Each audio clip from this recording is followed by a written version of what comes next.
Imagine des créatures qui ont survécu aux dinosaures. Des animaux qui ont traversé 5 extinctions massives. Des êtres vivants qui existaient déjà quand les premiers poissons rampaient hors de l'eau. Ces créatures ne sont pas dans un musée.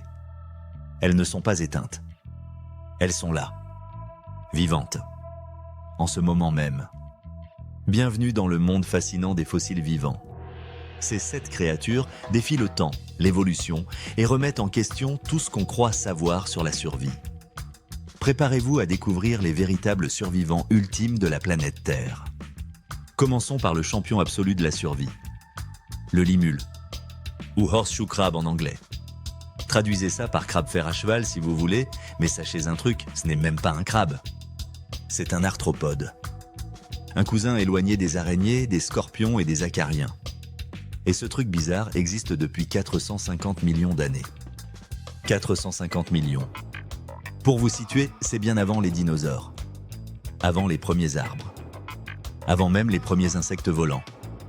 Le limule a survécu à 5 extinctions massives. Celle qui a tué les dinosaures? Il s'en fout? L'extinction du Permien qui a anéanti 90% des espèces sur Terre? Il était là avant, il est là après. Physiquement, c'est une créature blindée avec une carapace en forme de bouclier et une longue queue épineuse. On dirait un tank préhistorique. Et son design fonctionne tellement bien qu'il n'a presque pas changé depuis des centaines de millions d'années. Mais le plus dingue? Son sang. Le sang du limule est bleu. Pas rouge. Bleu.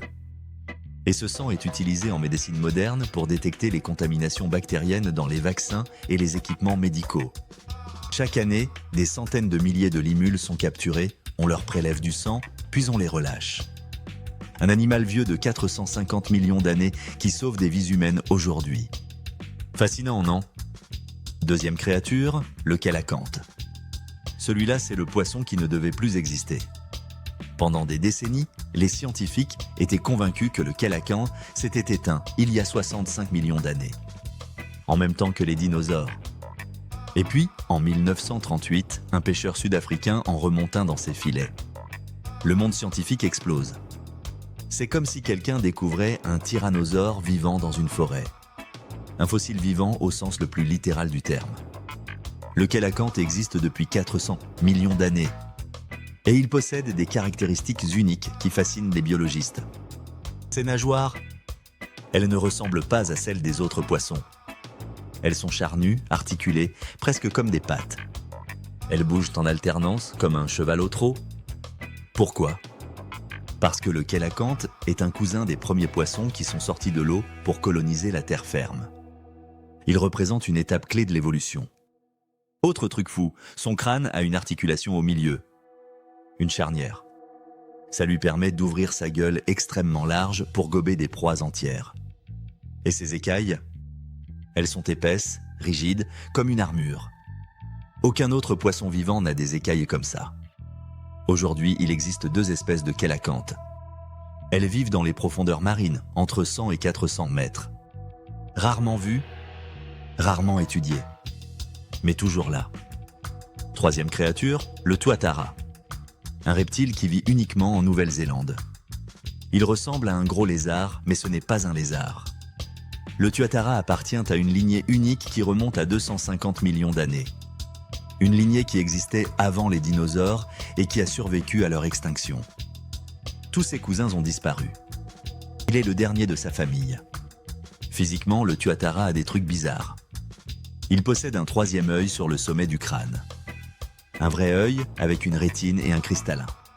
Cet œil est recouvert par la peau, mais il reste sensible à la lumière. À quoi ça sert? On ne sait pas exactement. Peut-être à réguler son rythme biologique, peut-être à détecter les prédateurs venant d'en haut. Autre particularité, le tuatara a un métabolisme ultra lent. Il peut vivre jusqu'à 60 ans, voire plus. Il atteint sa maturité sexuelle vers 20 ans. Et il peut rester immobile pendant des heures sans bouger. C'est un survivant au ralenti. Une créature figée dans le temps. Salut à toi! Si tu es encore là, c'est que ces créatures anciennes te fascinent autant que moi. Alors n'oublie pas de t'abonner pour ne rien manquer. On continue. 4e créature, le requin lutin. Au Goblin Shark. Celui-là, c'est le cauchemar des profondeurs. Le requin lutin existe depuis 125 millions d'années. Et il a une gueule qui fait peur. Son museau est long, aplati, bizarre. Mais le pire, c'est sa mâchoire. Elle peut se projeter vers l'avant comme un mécanisme de piège. Imaginez un requin qui vous mord en lançant ses dents à plusieurs centimètres de sa tête. Terrifiant. Le requin lutin vit dans les abysses, entre 200 et 1000 mètres de profondeur. C'est pour ça qu'on le voit rarement. Quelques spécimens ont été capturés par accident dans des filets de pêche, mais la plupart meurent rapidement hors de leur habitat. En 2007, un requin lutin vivant a été capturé au Japon. Il est mort quelques jours plus tard, mais les scientifiques ont pu l'étudier. Ce qu'ils ont découvert ?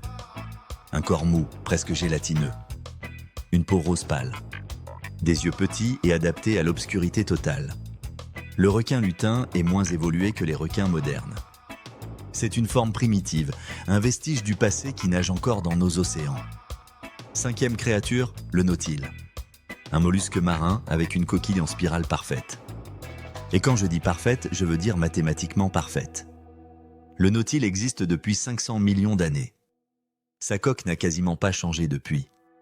Elle suit une spirale logarithmique, la même forme qu'on retrouve dans les galaxies, les ouragans et les tournesols. La nature a trouvé un design optimal et ne l'a jamais modifié. Le nautile vit dans les profondeurs de l'océan Pacifique et Indien. Il se déplace en expulsant de l'eau par un siphon comme un moteur à réaction naturelle. Mais le nautile est en danger. Sa coque magnifique, avec ses motifs colorés, est très prisée par les collectionneurs. Des milliers de nautiles sont capturés chaque année pour être vendus comme souvenirs. En plus, il se reproduit lentement. Il atteint la maturité sexuelle tard, pond très peu d'œufs. C'est une espèce vulnérable qui pourrait disparaître si rien n'est fait. Un fossile vivant de 500 millions d'années, menacé par l'homme en quelques décennies. 6e créature, la lamproie. Celle-là, c'est l'alien des rivières. La lamproie ressemble à une anguille, mais c'est un poisson sans mâchoire. Elle existe depuis 360 millions d'années. Et sa bouche, c'est un cauchemar. Une bouche circulaire remplie de dents concentriques. Pas de mâchoires articulées, juste un disque garni de dents acérées disposées en cercle. La lamproie est un parasite. Elle se colle à d'autres poissons, perce leur peau avec ses dents et aspire leur sang. Oui, c'est un vampire aquatique. Certaines espèces de lamproies vivent en eau douce, d'autres en eau salée. Elle joue un rôle écologique important en transportant des nutriments entre les océans et les rivières. Mais à cause de la pollution, des barrages et de la destruction des habitats, les populations de lamproies déclinent. Ironie tragique, un survivant de 360 millions d'années menacé par une espèce qui existe depuis à peine 300 000 ans. Nous. 7e et dernière créature, les méduses. Les méduses existent depuis au moins 500 millions d'années. Peut-être plus. Pourquoi peut-être ? Parce que leur corps est composé à 95% d'eau. Elles ne laissent presque aucun fossile. Mais les rares fossiles qu'on a trouvés datent de 500 millions d'années. Les méduses n'ont pas de cerveau, pas de cœur, pas de sang. Juste un réseau nerveux basique qui leur permet de sentir leur environnement. Et pourtant, elles prospèrent. Elles dérivent dans tous les océans du monde, des eaux arctiques aux tropiques. Certaines espèces sont minuscules, d'autres peuvent atteindre plusieurs mètres de diamètre avec des tentacules de 30 mètres. Les méduses sont des survivantes ultimes parce qu'elles sont simples. Pas de structure complexe à entretenir. Pas d'organes vitaux à protéger. Juste un sac de gelée qui flotte et se nourrit. Dans un monde qui change, la simplicité est parfois la meilleure stratégie. Alors, qu'est-ce que toutes ces créatures nous apprennent ? Que la survie ne dépend pas toujours de la force, de l'intelligence ou de la complexité. Parfois, c'est juste une question de design optimal. De niche écologique stable. De chance.